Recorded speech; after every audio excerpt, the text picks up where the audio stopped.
Hello, people, and welcome back to another episode of the USL show. And for the people who are live stream enthusiasts, first live stream in a while. We've had a couple of those pre-recorded stuff that just me, and no one likes that. And so we decided to get the whole band back together, but we wish it was under a little bit different of circumstances because U.S. soccer is having an existential crisis, and people are still getting trolled by the biggest troll job in sports. Despite we always say it, don't fall for it, but we always do. Ryan wearing an immaculate shirt. How's it going, man? I'm doing okay. In line with Doctor Who, we could declare this our Christmas special episode and have one of the hosts regenerate into the next Doctor for the next season at the end.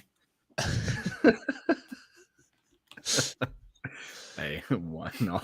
Phil, you're here. Hi. I am. Yeah.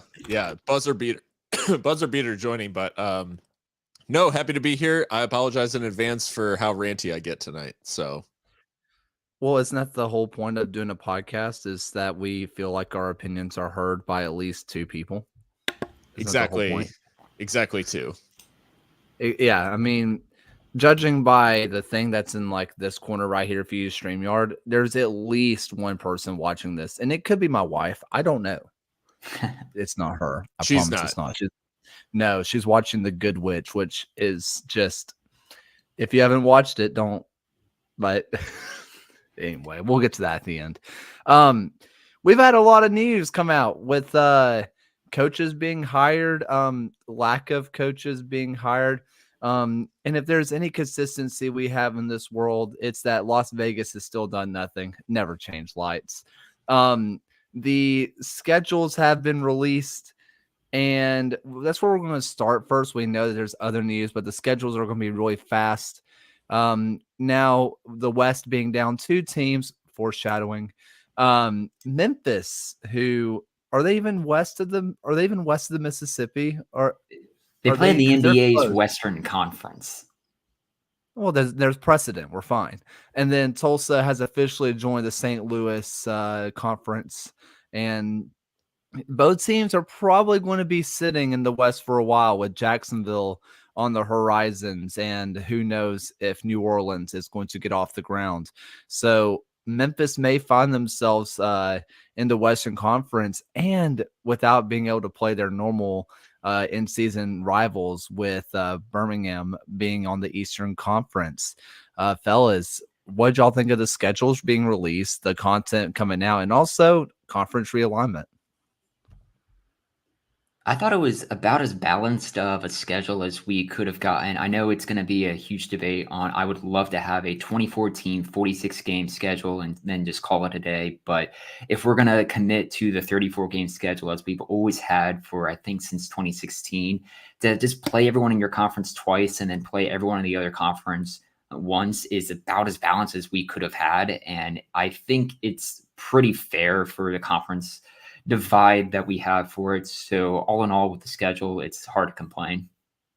Yeah, I think I do have to feel for Memphis fans, like anyone in the Eastern time zone. As a Eastern time zone resident fan of a Western Conference team, those West Coast kickoffs can be pretty brutal on a weekday night, when they're kicking off at 10 p.m. local out in California. But aside from that, no, I think the alignment makes sense given what's happening. I do think there's probably my vote would be for the balanced schedule and single table and all that stuff.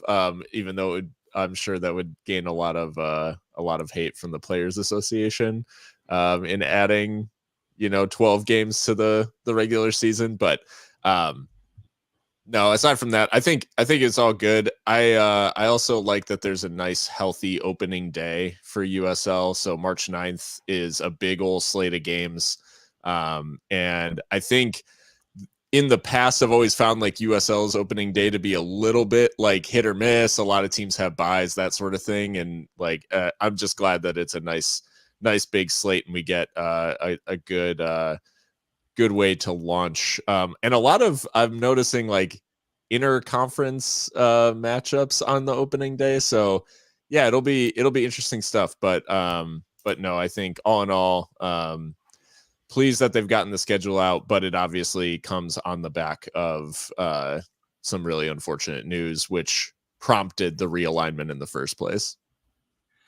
Yeah, I mean, I think that when you look at the opening up of some of these things, look at Phoenix, the defending champions, opening up against Birmingham. So you're starting off with, cross-conference stuff right away, which I do love that they said, hey, Phoenix gets a home game, because I think the last few years, the defending champions have started away from home, which has always been bizarre. We've seen the number of Sunday matches go down this season. Same, I think, with Wednesdays. I think Wednesdays are down. Saturdays are going up. One Tuesday in Detroit. I don't know why you're doing that, Detroit. It's fine. Anyway, it seems like with less teams, which we're getting to soon, we're actually about to have a little bit of consistency in the days of scheduling. And I'm not saying that those teams should die, obviously, and we're getting there, but maybe it shows that maybe the USL Championship should not be as big as it is and fill out League One a little bit. But hey, we have a legendary polo player coming to the championship in West, whatever. It's fine. And like, not to be lost in all of us, I think for the first time since 2018, 2019, the USL will keep a consistent playoff format, as we'll have the top 8 teams of both conferences make the playoff, single elimination format, fixed bracket as usual. So it's still a more than generous offering of playoff teams come October, November, later this year or next year. Look, unless anybody has anything else on scheduling, I think let's go ahead and get into the meat and very heavy potatoes of this, huh? Look, Rio Grande Valley is officially dead. And I just want to just jump over to their announcement that they did. And I just, for people who are listening to this, we have it on the screen, but we're going to just kind of read this for you. Conclusive decision was reached to cease all operations after 8 seasons of professional soccer competition in the United Soccer League. Naturally, decisions of this caliber are carefully considered and are extremely difficult to make, as they affect multiple individuals, both internally and externally, stated Golden Grape Entertainment president Hondo Caldaria. To the fans, we are eternally grateful for your support in each and every step of the way throughout the seasons. Our staff and players pridefully work tirelessly to provide quality soccer entertainment and service while collecting countless amazing memories in the process. We sincerely thank you, and for one final time, go Toros, somos Toros at the very end. Now, before we react to this, I want to read the USLPA statement that came out. The USLPA is extremely disappointed in the news today that Rio Grande Valley FC is ceasing operations in the USL Championship. This decision again underscores and sheds light on the massive impact these decisions have on players. This human impact cannot be overstated. When San Diego Loyal SC earlier this year announced that they would be ceasing operations, the USLPA highlighted the human impact on players having multi-year guaranteed contracts and the fact that the pre-CBA, these players were left both without contract and without any compensation. USLPA had to fight doggedly in CBA negotiations to get any protections for these players in these situations. Currently, players in the circumstances receive 2 months of pay based on what their monthly salary would have been for next season. The case of RGVFC is even more troubling than San Diego's because of the timing of the decision. The option decision deadline for players' options for the next year was November 30th, meaning that the free agent market began in full on December 1st. The announcement today puts the players at RGVFC who are under contract for the next year significantly behind the players in terms of finding employment for the next season. These players have also been left with a very short runway to find employment. This is not okay. It's another illustration of the need of enhanced protection for our players to prevent the disproportionate human impact of these decisions. And I'm going to jump in real fast because I said it on Soccer Down Here today. I hate it for the fans. I hate it for the fans. And I know the joke was a lot of, RGV fans, where are they? Da, da, da. The fans that were there were some of the most passionate in the league. There's no question about that. And the lack of connection to the community was not the fans' fault. But think about the players' side. I cannot think of anything more cowardly than what RGV's owners did. They left their players in the dark, despite everyone and their mother knowing for 2 months now that the team was dying. But without the official announcement, the players could not go find new employment. I know some people were like, well, everybody knew they were dying. Well, that doesn't change the fact that their contract isn't ripped up until the announcement comes out. What are they supposed to do? They can't just look for employment. That's a breach of contract. They can't do that. And it's gross.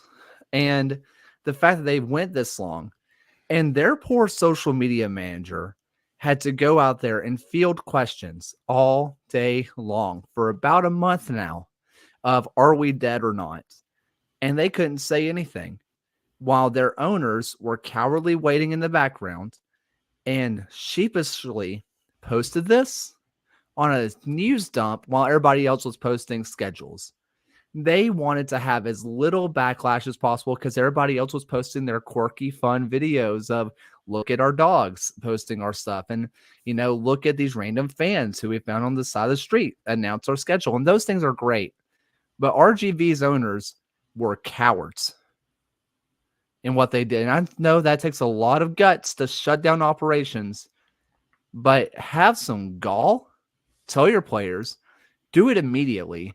And don't do it in a news dump, because what we just got mad at MLS for doing on 9 or 5 p.m. news dump, RGV did 10 times. And it's not their social media person's fault. I'm sure they dreaded this moment coming because they were going to be the one to receive every single bit of the backlash. They were the ones that were going to have to turn off their phone because they were the one that was going to have to deal with it, while their owners were cowards. That's my rant. I'm surprised we didn't see, and maybe it's because they're an employee of Golden Grape Entertainment, I'm not sure, but I'm surprised we didn't see a social media manager sign off in a more I'm out sort of situation with Toros. But no, I mean, everything you said, Kaylor, is like spot on in that the reality of waiting well beyond the November 30th, like at the very, very least, if you're going to make this decision, you have to make it before the contract option deadline, right? Like you have to give players the same notice that the other players who are about to be out of contract are going to get. So the fact that they waited, and not like it's not like, we were really trying to like make a like down to the wire decision or something like that. It was, weeks after the fact. It shows a lack of care that really, I mean, sadly highlights just how ill fit for purpose like this ownership group was. And really, like, the most disappointing thing for me is that I think everybody was excited about the potential of Toros when they separated from Houston Dynamo. It's like, okay, let's see what this club can go do now that they're out from underneath like this US or the MLS 2, designation, and like being treated as the farm team essentially for Dynamo. And they just fumbled it. Like they fumbled it to like the biggest extent, and it ended in the worst possible way. 2 seasons of independent operation. A lot was made obviously of that switch, and yeah, it's just, The timing of the whole thing, I think, is unfortunate because there are a lot of people who will sort of point to, things going on with MLS right now as like, here's another sort of like symptom of like this broader system we're involved with. And like this particular group, all of this is self-inflicted, and RGV, I think, will remain like sort of untapped potential, unfortunately. And I feel for those fans, because I said on Twitter right after the announcement, like RGV, as a Locomotive supporter, one of the teams that I dreaded playing the most, and it never mattered like where they were in the table. It never mattered like what their form was. They always put up a hell of a fight, and going out to Edinburgh was the worst away trip for the players. Not for the fans who made that trip, I think, enjoyed themselves. But the players having to play in HEB Park absolutely hated it. And they suffered for 90 minutes every single time. So it was always a credit to the players and the fans. Unfortunately, the owners didn't give them what they deserved.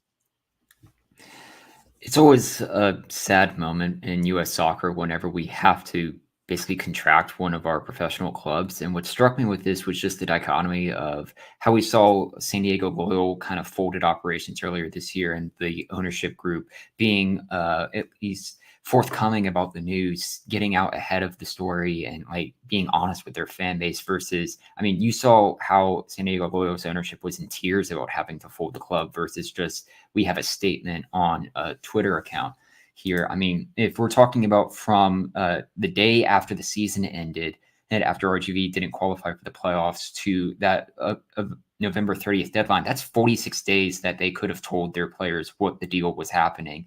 And to the day that they actually folded operations, announced on yesterday, was 64 days. That was plenty of time to communicate this news. Even if it wasn't going to hit that deadline, they had more than enough news to at least more than enough time to share this news with people. And I think it's ultimately going to be a shame that we're not going to have a team like RGV within the league. I mean, from the outside view, it had a lot of things going for it. It had its own stadium, which many teams in the league can't fully claim. They had at least 4,400 fans attendance earlier this past season, which was 15th best average in the league right now. And it was a team that barely missed out on the playoffs. I just think it's going to be another one of those. We're going to look back and say, how did it all go wrong? I'm going to highlight a tweet from a player from that plays in my club, Birmingham Legion. That's Mikey Lopez, who's from the area. In fact, RGV's in his hometown of Edinburgh. So he says, like, such a sad day for my hometown, for the people there. This club should have done more to highlight the valley and its people. This is a person that did not play for the club, and he was sad for his community. Yeah, from Mission. Thank you. This is a guy who did not play for the club, and yet is saying that they didn't do enough to highlight his community, the community of the Valley. He has no skin in this fight. He's contracted to technically a rival of someone else in the league. That should be, I mean, selfishly, it's just one of the things that you see that, like, you could say, well, we could poach players from here, and now our team's better. That is the cynicalness of it. Everybody did it with Loyal. We were sad and thought that player's kind of nice. And he's sad because they did not connect. And we look at Loudoun United, who just moved away from DC United. And we've been praising them because, yes, they are doing stuff that you see at minor league baseball games because their owner is a minor league baseball owner. But guess what? Those people at minor league baseball games know how to get fans in seats. We all watched, for better or for worse, the 10 a.m. mimosa morning against Memphis when they had their random just match with the kids. But it got people there. It got kids there. And RGV never did it. RGV just never did it. They never once just decided we're going to go for this. And it felt like they thought, oh, we'll just go independent and people will like us now. The common fan doesn't know that. They don't know the difference. Everything is minor league if it's not major league around here. So much to the fact that we are translating Argentinian language of lower league to minor league because our brain is so focused on that word. If you don't know what I'm talking about with Messi, people freaked out over what anyway. That whole thing, people get so upset by this minor league not being major league. RGV just thought they could do it, that they would just say, we're not a part of that anymore. We'll be fine. And blows my mind. They are truly one of the biggest what ifs. I'm going to answer something in the chat from Damon. They waited till the schedule release deadline to decide what they were doing. They've known for a long time. I kind of, and I don't want to peel back the curtain too much here, right? But we hear a lot of things on the show. We don't leak. We're not in the business of leaking. That's not for us to do. Somebody works really hard to do what they have to do. And frankly, leaking makes everybody's life worse. I kind of hate to say, but it's true. We've known since basically the day that they were eliminated. A couple years ago when OKC went on hiatus, we found out before the players did. The USL show knew before the players did. We had players reaching out to us asking, is this real? Is this serious? And we had to be the ones to tell them. These owners have known for a long time, but they just don't have the guts to tell their players, which is why we do hold Loyal in such high regard. From the moment they knew, they told everyone. It's a gross business. It can be a gross business. It creates fond memories, but it can be just outright disgusting at times.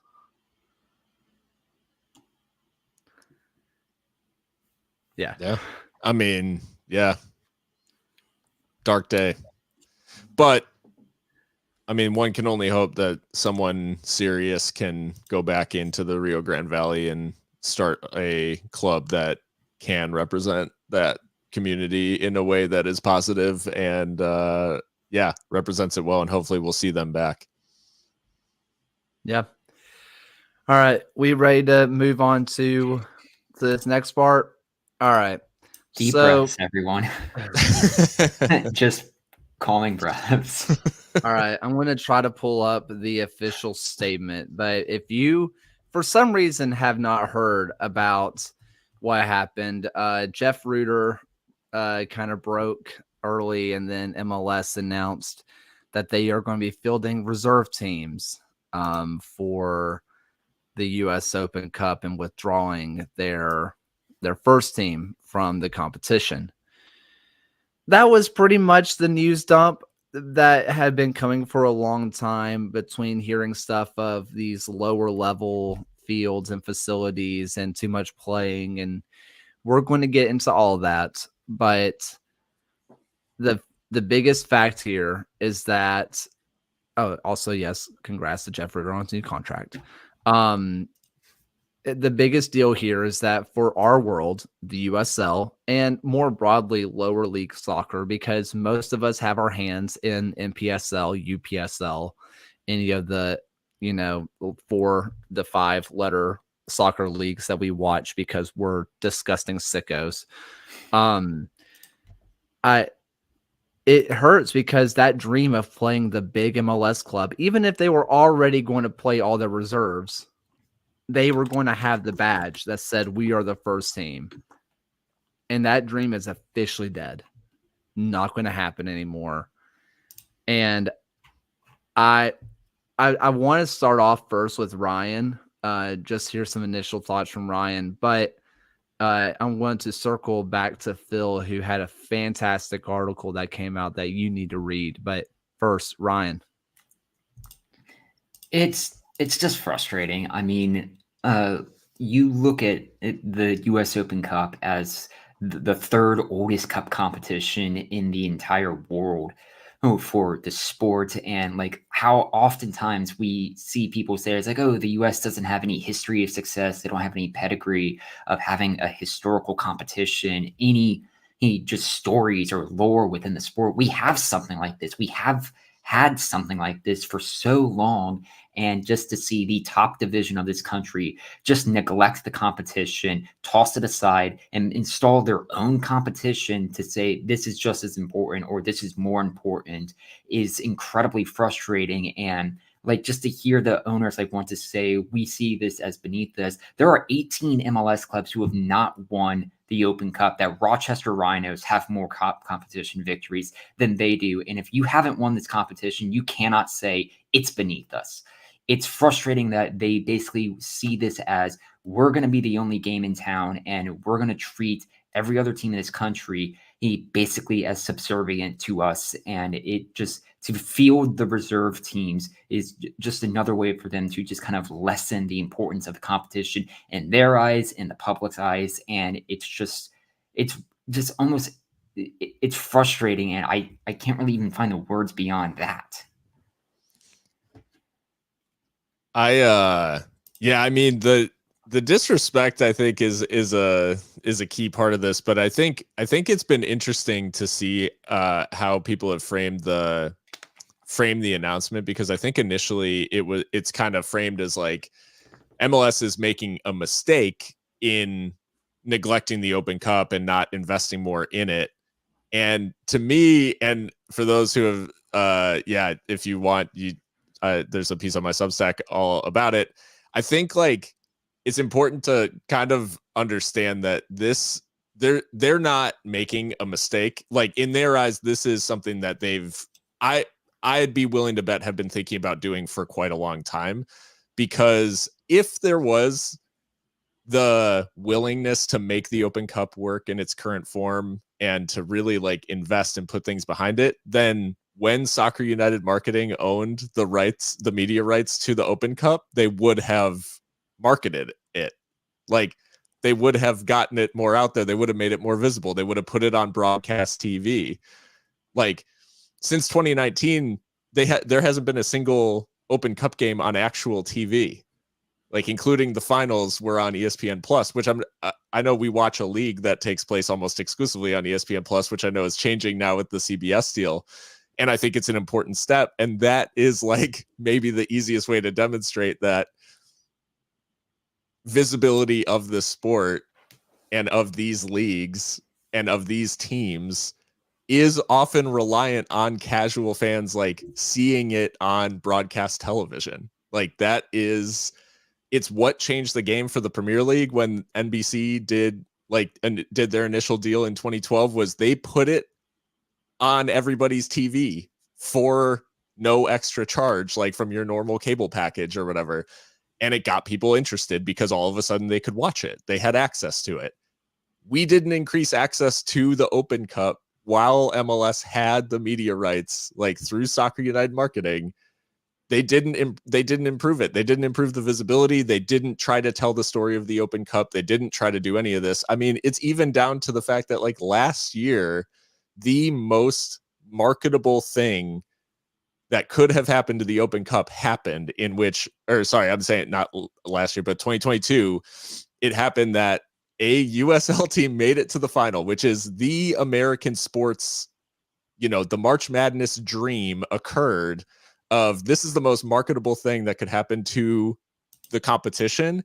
And they didn't do anything to push the game beyond, hey, Orlando City's in it, right? Like USL tried like hell to push the marketing of that game, tell the story of that game because of Sac Republic being in it. But it could have been the leading headline on any sort of like any soccer adjacent podcast or, soccer adjacent broadcast. And like commercials, you see commercials for the Champions League during NFL games now. Like that's a thing that happens on CBS, right? Like you see commercials for these things during other events. There was no marketing of the Open Cup final like in that same way, right? Like no one was getting pointed to ESPN Plus for, hey, could be one of the like biggest stories in American sports where a second division team knocks off like an MLS team. So there was no there was no effort when they did it. And now that the media rights are back with US Soccer in-house, they choose this exact moment, the first season where they don't own the media rights, to withdraw their first teams from the competition. You know, I don't want to go like full tinfoil hat or anything like that, but there's coincidence, and then there's owning the media rights of a competition for a long time, not marketing it, and then withdrawing the first year you lose the media rights after you've launched a competition to which you own the sole media rights, which includes Liga MX, which is the most watched league in North America. So that's my thing. MLS has been out to do this for quite a while, and I hate to go that like conspiratorial route or anything like that, but it's the way the league has acted since at least 2001. And now the rest of the country gets to reap the outcome of that decision, which I think ultimately there are some who are saying that like, well, what an opportunity for a USL team if they go and win the Open Cup, then they could go to the CONCACAF Champions Cup now. And I think like that in and of itself is a very like short-sighted thing, because I actually got asked by some rando on Twitter, like, well, do you not want to see a USL team in continental competition? And a USL team making the CONCACAF Champions League raises the profile of the league like this much. Like, who watches? I'm not trying to be an asshole, but who watches the early rounds of the CONCACAF Champions League? Like, nobody, right? Who watches like the third and fourth round of the US Open Cup, especially when it is like a potential for a cup set, all that sort of stuff? Like, there's more eyeballs on that, or there could be more eyeballs on that in domestic competition. So that to me is like, and yeah, there's other stuff where it's like, would they actually allow that spot to stay with the Open Cup if it wasn't an MLS team going? Like, at the end of the day, the only option that I thought could come out is that US Soccer might actually step in and like enforce their own laws.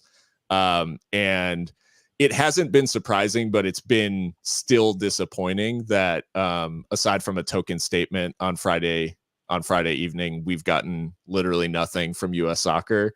And it's looking increasingly like there just isn't going to be any change here, and MLS is going to be allowed to do this. So yeah, I don't know. It was a shocking decision in that I'm shocked that this is like how we allow our sports leagues to do business in America, but it's not shocking in the sense that like MLS has been operating in a way where they want to exert as much control as possible since, at least since pretty much they were founded, but since at least like 2001. So yeah. Because just like everybody else in the lower league soccer world, I also decided to write about this. And where I landed is that our efforts, and this is, I'm a very optimistic person. I am such an optimistic person. I always want to see the happiness. I want to see the good side. Our efforts don't matter. The St. Louligans saying we're not going to show up to the League's Cup does not matter. Pittsburgh Riverhounds, the Steel Army, shouting out Northern Guard, whom those two have beef, to the fact that St. Louis or Pittsburgh, if you don't remember, had a very sketchy tweet a couple years ago about Pittsburgh and the area that they live in. These places don't like each other, and they're kind of being friends, sharing each other's merch around. That doesn't matter.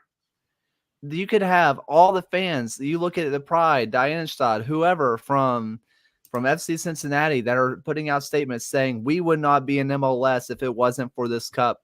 It doesn't matter because, like you said, Liga MX is the most watched sports league or soccer league in the United States, in North America. if you're playing a team from Liga MX, if not a single person from that is basically an MLS fan shows up, the stadium will still be filled with people watching what was once their local club. Everybody says support local. These people come from Mexico into the United States, and they want to see their local club, their most local club anyway. And that's probably their only chance, unless they want to go to Dallas and see one off friendly. This is their best chance. And it doesn't matter because tickets will be sold. They may not be MLS tickets, but who cares as long as the money reaches the wallet. The biggest thing for me is that if there was just if they made it a secret mission that somehow never got leaked, because I don't understand why they publicly did this. If they were to tell everybody, hey, put as many of your, second team, whoever your bench people in there as possible. And that was like just a league mandate saying, rotate your people and focus on the League Cup. People will be like, scummy, but whatever. This is unprecedented of kind of what they've done. Could you imagine the FA telling all of the Premier League, hey, don't focus on the Moose Cup. Don't focus on the Carabao Cup. Don't worry about it. You have Champions League. You have FA Cup to worry about. You have Premier League to worry about. Don't worry about that. Focus on who even cares about the League Cup anyway. Like, who cares? Just go. Sorry, Man United. You're like actually doing kind of decently in whatever kind of competition. Don't you worry about a single bit of the FA Cup. We need you in Europe. It wouldn't happen. Now, will some of those places maybe reach out to a club and say, hey, it might be in your best interest in a little backdoor, under the table situation? I can almost guarantee it happens. But it's never posted on the internet as an official statement. I mean, it's mental that's what they've done. And when I wrote about it, I kind of talked about Bayern Munich a little bit. You saw Julian Nagelsmann get sacked because he decided to focus on the Champions League. That was he was going to win the Champions League when Bayern Munich. And when Bayern Munich was down by 10 points in the Bundesliga, their owners said, actually, we care more about the league. But that was their decision. The Bundesliga, I don't know who runs the German, whatever. Anyway, DFB. I don't know. Yeah, thank you. Like, they don't run that. I mean, they don't tell them, hey, Bayern, you should focus on the league. In fact, they probably wanted Bayern to win the Champions League. But they focused on one over the other. Just like LAFC did last year and putting out their kids versus LA Galaxy and El Tráfico. Their biggest derby. One of the most exciting derbies in MLS. And they put out the kids because that was their choice. But they did what they've always done and say, we'll follow the money. And I say they. That's all of U.S. soccer. All of it. Why hasn't the USL implemented Pro Rel yet? It's the money. We can shake our fist high and mighty at the team above because they have billions and we just have millions. We're fans of people with lots of zeros in the bank account, and we're saying, why can't you do the right thing when we're also rooting for the wrong thing at a smaller level? Money is what this is all about. It's what it's always going to be about. And let's not act like that's an American problem either. What's the whole point of these lower league teams in England going on a big FA Cup run and hoping that they get a draw away from home so they can get money? That's how those clubs stay alive. Money is not just a U.S. problem, and I'm kind of tired of that being that this is the American problem. Don't get me wrong. It's definitely really exaggerated and put on a spotlight. But that's not an American problem. The difference is that we build a system to highlight it and put it on a pedestal and really support those who keep the bubble as closed as possible. Yeah. Oh, Sad. sorry. I didn't want to cut you off. I think you're spot on, and I think there's debates going on like across, especially. I mean, England it's especially highlighted in terms of like how is money distributed up and down the system to make sure that like teams are sustainable and all this sort of stuff. And like, hey, if the Premier League keeps an increasingly large share, right? Like, how is that impacting then the rest of because like TV rights are often like negotiated together, and it's like you get this percent, you get this percent, you get this percent, on down the pyramid.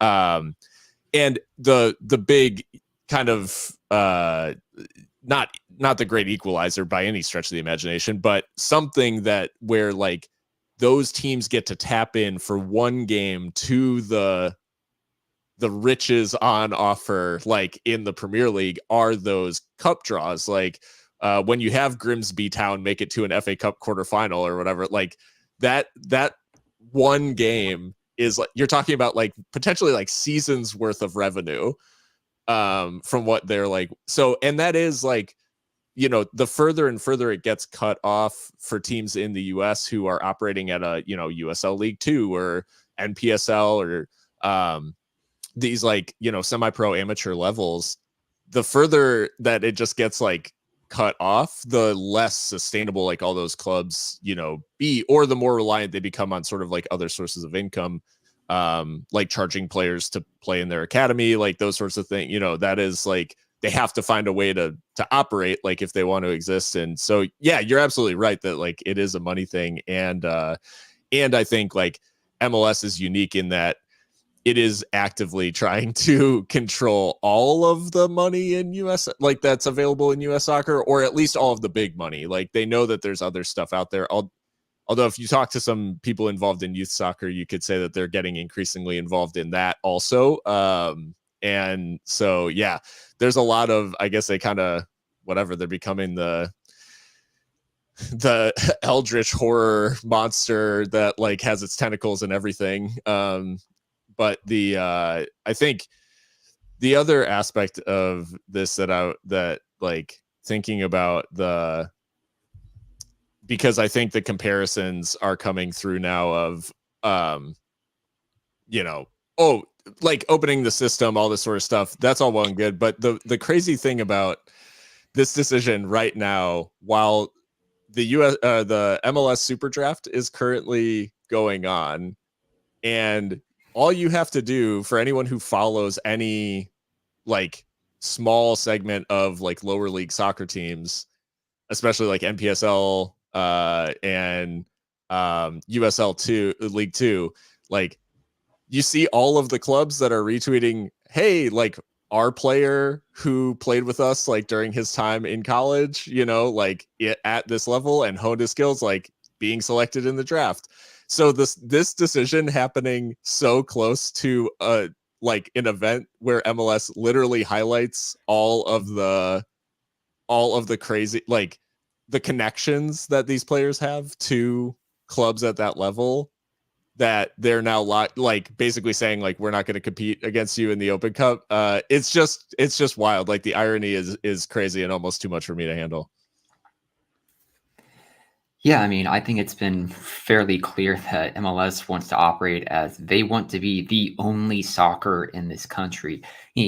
For all the crap we give the Premier League, they have at least had initiatives where they at least attempt to try and spread the wealth a little bit down the pyramid. I think it was back in 2019, pre-pandemic, that they wanted to fund a lot of teams just field renovations further down the pyramid because they recognize how important it is to have that pyramid set up beneath them and have a robust and strong game. There's a reason why nations that have strong pyramids often win the Men's World Cup. That's why England has done it before. It's why Argentina, it's why Brazil have all done that before. Germany, Spain. The US will never win a Men's World Cup if MLS keeps operating in this same manner. And I think MLS really just doesn't care about the sport in this country at this point.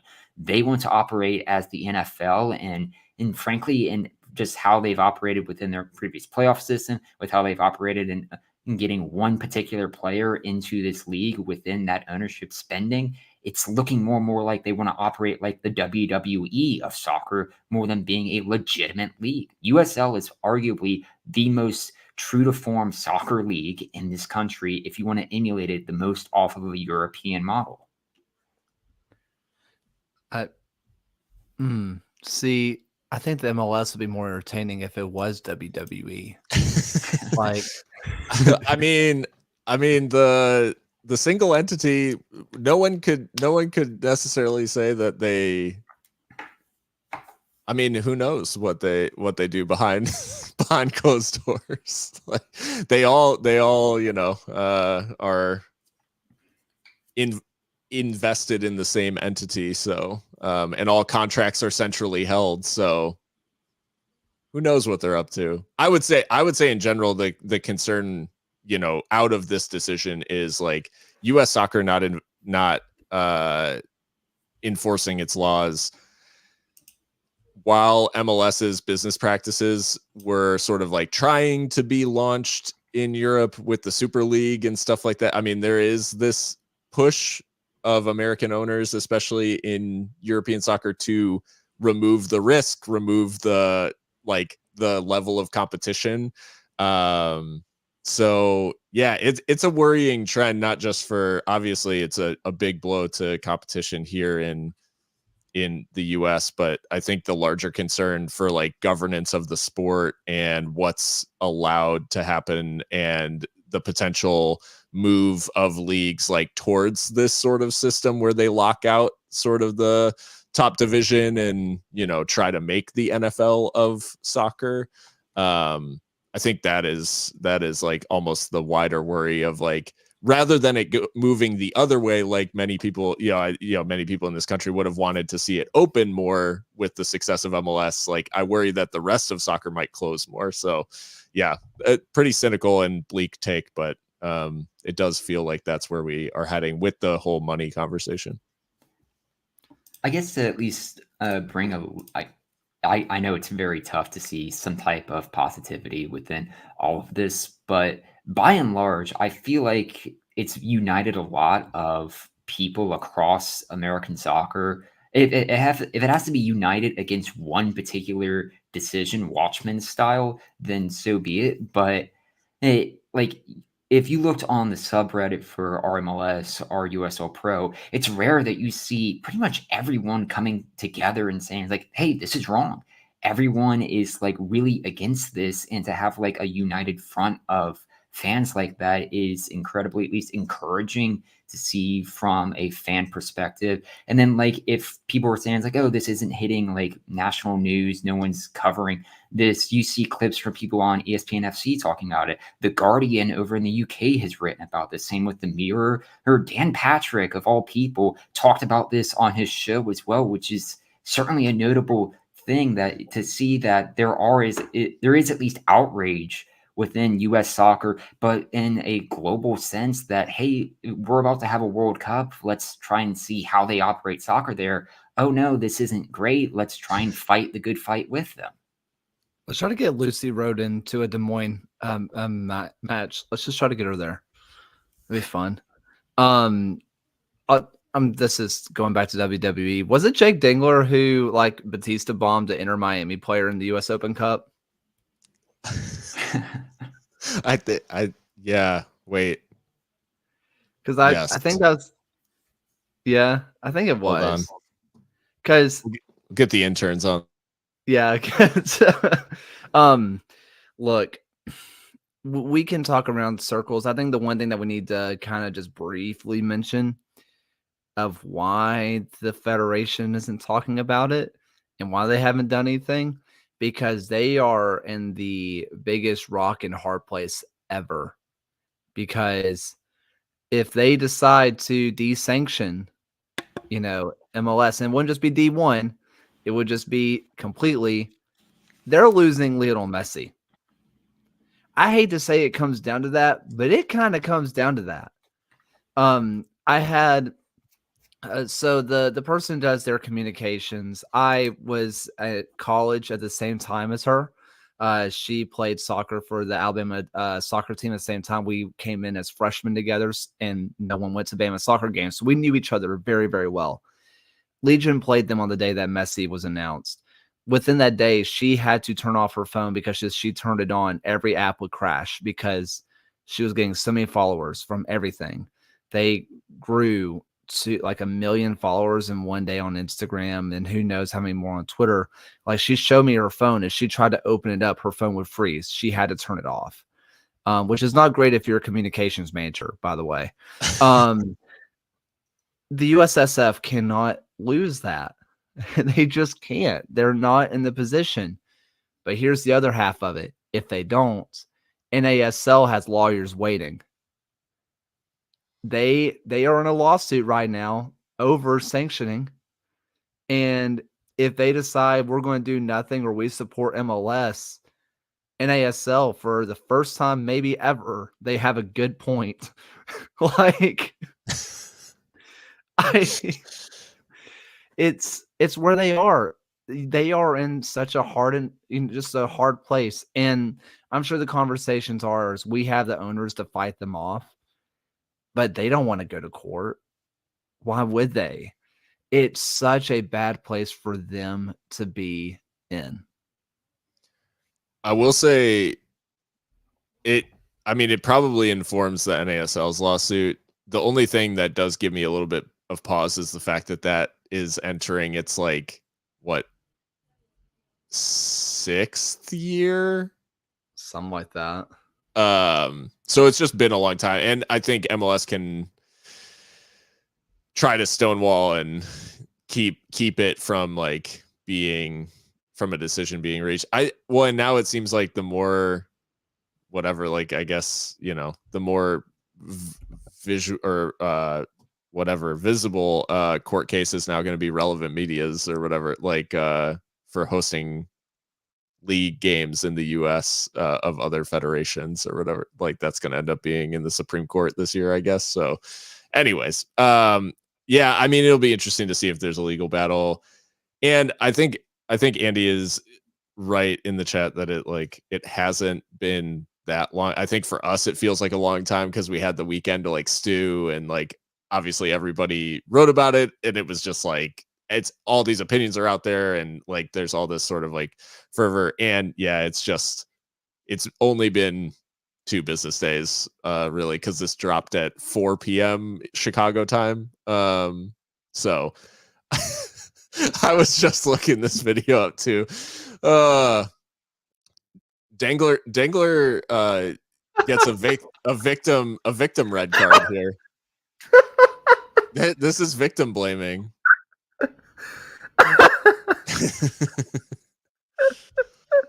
I just want to watch it again.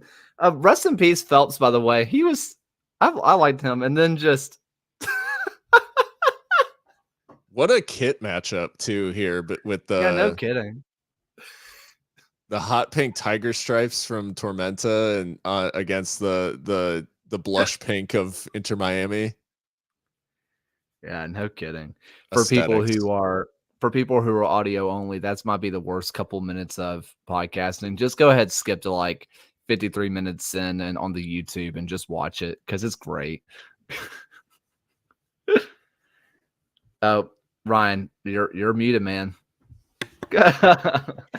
Helicopter flying overhead, didn't want it on the audio, but yeah, like when this news broke, I was grocery shopping and I came back and set down all my groceries and I was like, wait, what just happened? But Andy is right that it's only been 2 business days.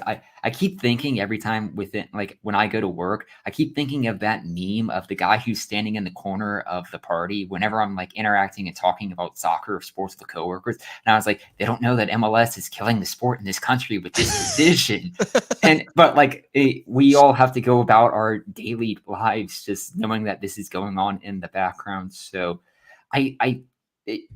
US soccer, like as much faith that I'm going to put into them for this, they can't be doing nothing with this. They have to at least put out some sort of statement. They can't just say we're just going to ignore it and hope the problem goes away and hope the fans forget about it by the time their clubs kick off opening day and by the time the League's Cup rolls around in 6 months, they'll all let it go. So, like, that's my hope from behind the scenes.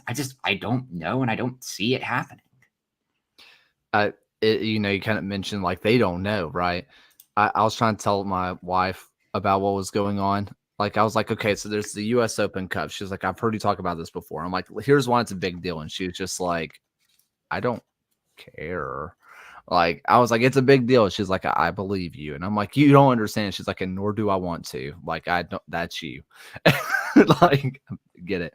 Phil, were you the one that put it on Twitter? Like Mr. Garber, a second athletic article has just dropped. No, that was because no. So John, I have to give credit where it's due, because John did a Photoshop job of that moment, and I can't remember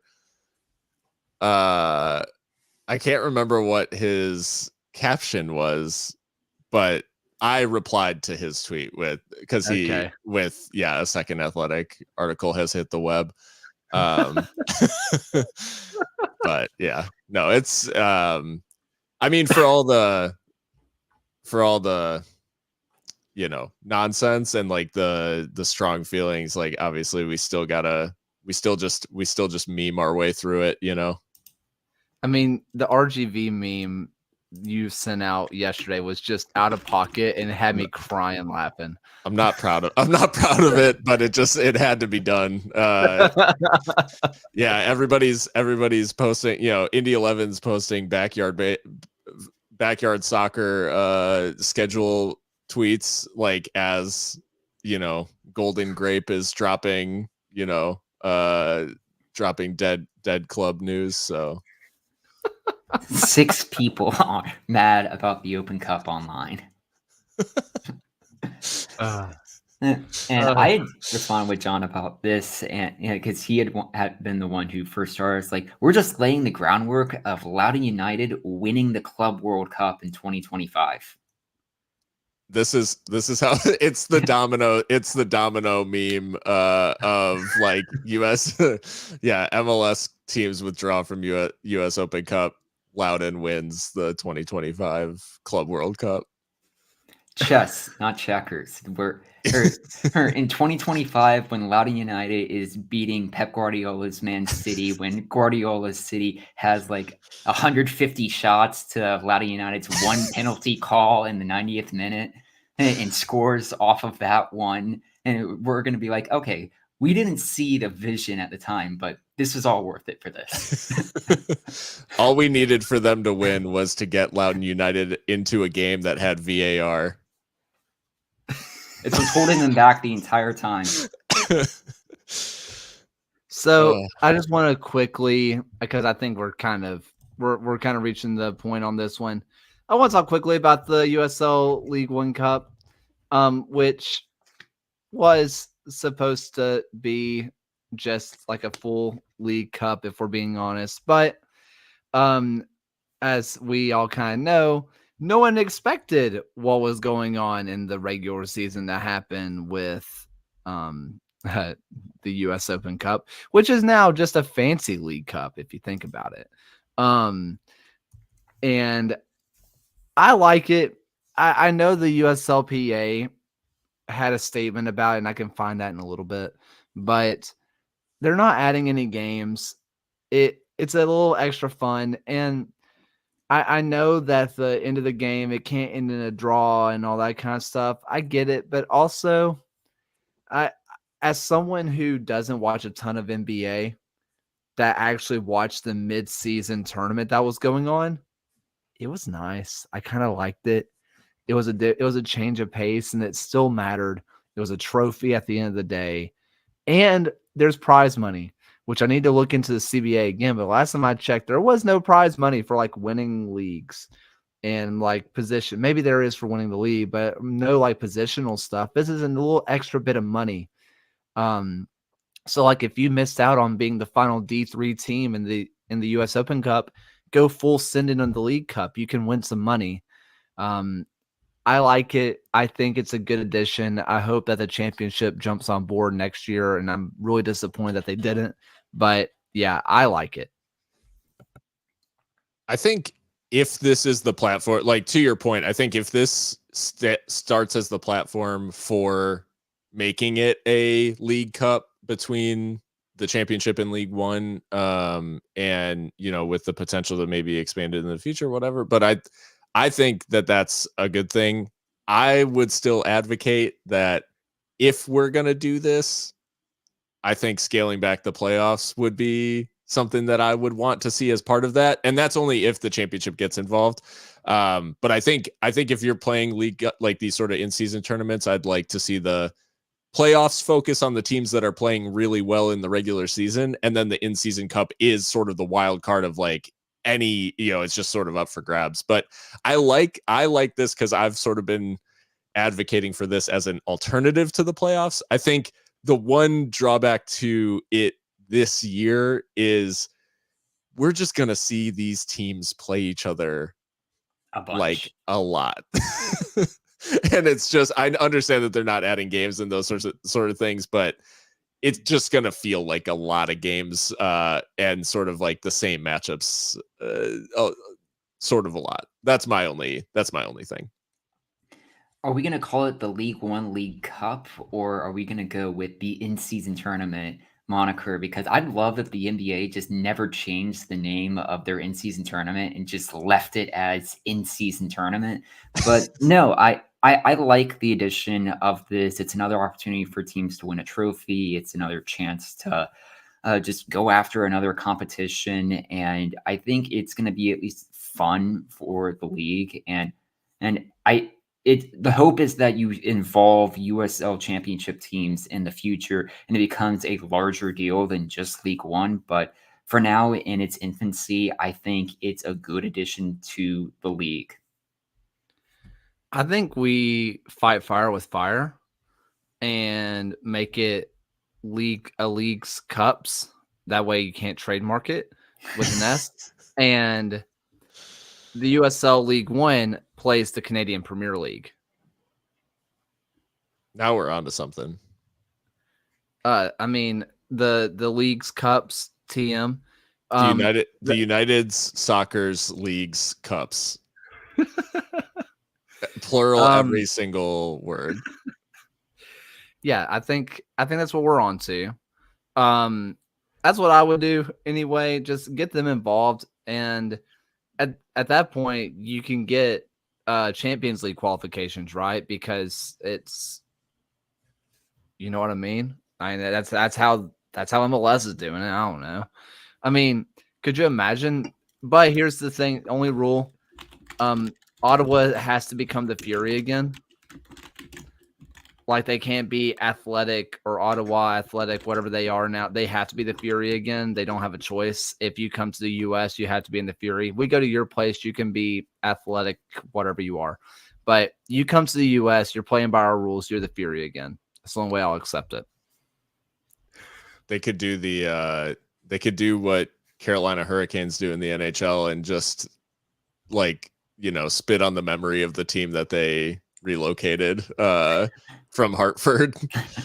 So they could just wear whatever faux backs or whatever to Ottawa Fury times. Or they get I'd rather they actually try and hunt down the original Ottawa Fury jerseys and have to go back and wear the old ones they had from 2016.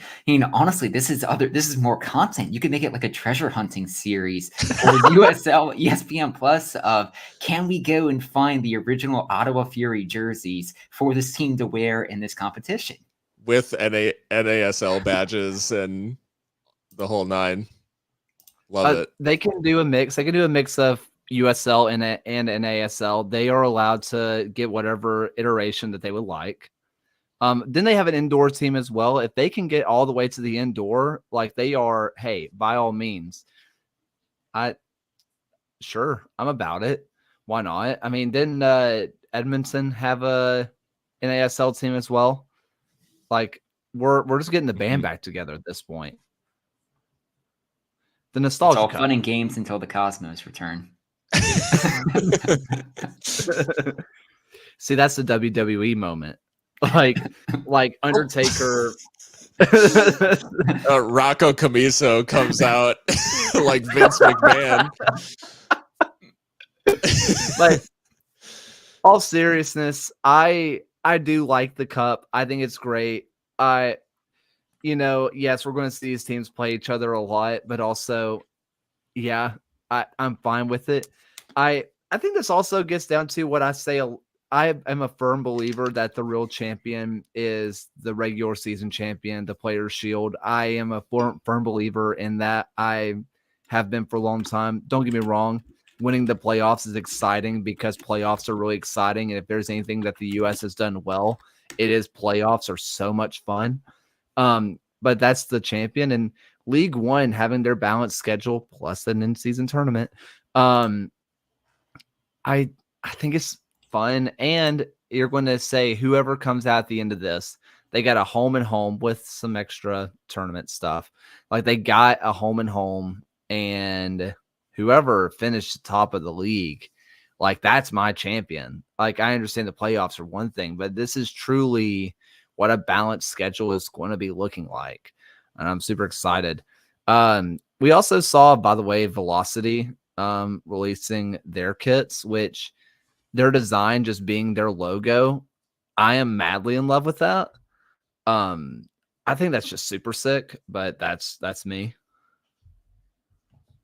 I don't know if we could have gotten Nisa involved. I'm pretty sure well, I guess that wouldn't be a championship. I was going to say, I think Detroit still owes them money, so I don't know. On the Velocity kits, I think I've been harping on this because Locomotive have not done this over the years, but when you have a unique sort of element to your crest, I feel like it's important to work it into your jerseys. Obviously, I think they'll have to do it in different ways than exactly this, but I like when teams have predictable visual identities, based on what they based on their designs. I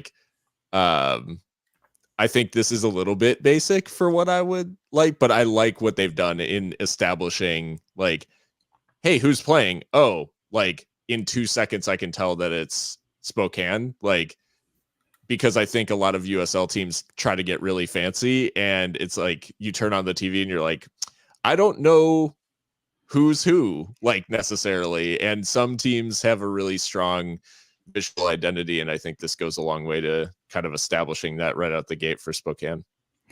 What's big for me is I think the sponsor of that kit's really going to make or break it for me. For now, as a template, it looks fine, but if they get a sponsor that just kind of doesn't mesh well with the stripes, I feel like that's going to really kind of impact how everyone's going to view with it, because as much as we like or don't like having sponsors on a kit kind of does make or break some kit designs on if it's being a good one or a bad one. I mean, there doesn't even have to be stuff on a kit for me to buy. I just bought a Badgeless Loudon kit. It is what it is. Some of us are absolute addicts, and that's just who we are. I bought a $5 Badgeless Loudon kit. What am I supposed to do about that? That said, maybe we could have a lower sponsor. I don't know how low sponsors go, but I feel like it'd be a bit of a crime to cover up your own crest. I feel like you can't do that. I don't know. That's above my pay grade. All this kit talk reminds me, kit season 3 coming this year. We are bringing kit season back. New and improved. It's going to be hitting your podcast feeds now. Kit season will. And a whole lot more coming with that. We're very excited. Very, very excited. Not to let the cat out of the bag or anything, but we might be getting almost all of the designers for Hummel kits onto the show for kit season. So slipping that in there. If you want to know about how kits are made, that's a part of it. So any final thoughts for the night? USL thoughts anyway? Soccer thoughts in general? No. All right. So last thoughts for the night, Ryan? Yeah, I was looking at actually back through my Apple Fitness and everything, and I've discussed throughout 2023 how much running I've done, and I actually found that I've run over 700 miles of recorded runs in 2023. So I'll probably, right on the 31st, I will probably publish some fun graphs on Twitter or something just to kind of go through it. But yeah, that's been like a really positive change for myself this year, and I've been really happy. And I was honestly shocked. I didn't realize I ran that many miles in total. So that was cool to learn earlier this week. Massive congrats on that. But you didn't wear the GoPro during the 5K, so like doesn't count. Yeah. Maybe next 5K. Maybe next one. But congrats on that. That's awesome. Really, really cool. Phil.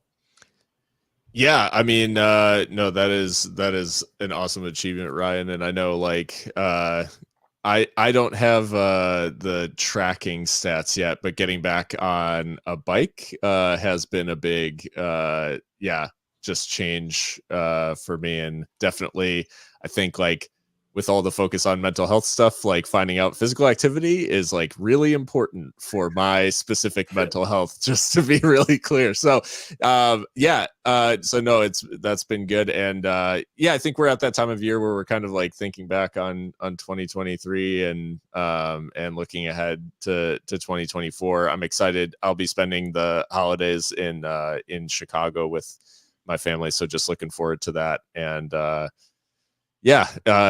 taking a breather, a little bit of a breather before, the madness of 2024 starts. But, so that's really it. I'm in that, reminiscence mode right now over a year that felt like it flew by. Yeah, this year's been fun. I'm sure at some point we're going to have like a full like 2023 recap episode at some point or something, because I mean it was just fun this year. But yeah, good for you on physical health and stuff like that. It's amazing that actually doing stuff that's physically active does make you feel better, because every time I go to do it, I'm like, I'm gonna hate this, and I always leave going, that was awesome, I should do that more. Yeah, crazy how that works. So I kind of mentioned it earlier. The wife and I are loosely watching The Good Witch on Netflix. It's very quite literally Hallmark made a TV show. Like, it is a Hallmark TV show, and every episode is basically a mini Hallmark movie. And it's just condensed Hallmark. And it's awful. And yet I watch every episode because it is hysterical. The main character, every single line she says comes straight out of a fortune cookie. Every single one. And it's a good watch if you want to make fun of something, but don't watch it if you're looking to enjoy something. That's all I got. Well, any final thoughts, you guys? No? All right. Well, thank you all. This may be the last episode for 2023. It might not be. Who knows what other emergency stuff we might happen. If it is, see you next year. If it's not, this is awkward. So thank you so much. And for the first and final time, here's Alan. Thank you for watching another episode of the USL Show. The USL Show is now proudly part of the Protagonist podcast family. Please go to protagonistsoccer.com to check out more work. Thanks for stopping by. We'll see everyone again next time.